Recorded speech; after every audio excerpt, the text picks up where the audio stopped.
বলতে এসেছি এত ঝড় বৃষ্টির মধ্যে প্রাকৃতিক দুর্যোগের মধ্যে অনেক কষ্ট পেয়েছেন। আর কষ্ট মুখ করে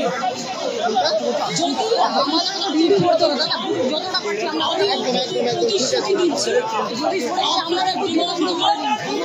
আমি কথা বলে সহানুভূতির সাথে আমি স্টাডি করব, আমি অফিসারদের সাথে কথা বলবো, আমি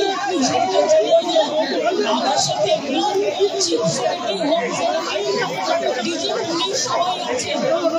আমি আপনাদের বলতে চাই আমি দোষী হয় তিনি নিশ্চয়ই শাস্তি পাবেন।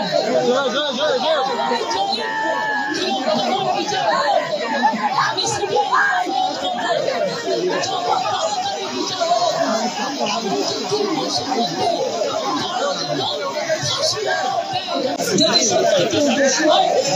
শাস্তি পাবে।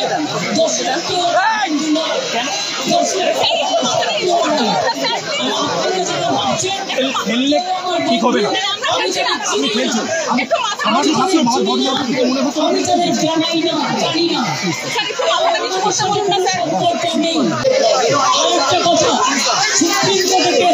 মনে রাখবেন 17 তারিখেও ডেট আছে। আমি চাই না আপনাদের কোনো ক্ষতি হোক। আপনাদের দিদি হিসেবে আপনাদের কাছে আমি অনুরোধ করতে এসেছি। আমি মুখ্যমন্ত্রী নই, আমি মুখ্যমন্ত্রী হিসেবে বলতে আসিনি, আমি আপনাদের দিদি হিসেবে বলতে এসেছি। যাতে আপনারা না ভাবেন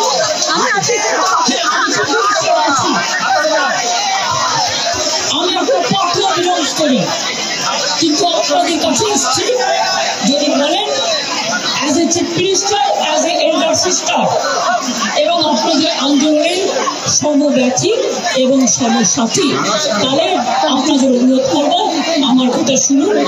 আগেও আপনাদের সমস্যা আমি সমাধান করেছি এবং আবার আমি করবার চেষ্টা করবো। আমাকে একটু সময় দিন। আমি আবেদন করে গেলাম আপনাদের ধর্ণা মঞ্চ আমি 26 দিন অনুষ্ঠান করেছিলাম। সিপিএম গভর্নমেন্ট ছিল পাওয়ারে, একদিনের জন্য কেউ আমাকে কথা বলতে আসেননি, কিন্তু তা সত্ত্বেও আমি এসেছি। তার কারণ আমি মনে করি আপনাদের কাছে আসা মানে এটা নিজেকে ছোট করা নয়, এটা নিজেকে বড় করা। তাই আপনাদের আমি আবেদন করবো আপনারা বসুন, আপনারা আলোচনা করুন, করে সিদ্ধান্ত করুন। আমার এটা লাস্ট চেষ্টা আপনাদের জন্য করে গেলাম। বাদবাকিটা যদি আমার উপর ছেড়ে দেন, আপনারা জাস্টিস পাবেন, আপনারা ইনজাস্টিস হবে না, এটুকু আমি বলতে পারি।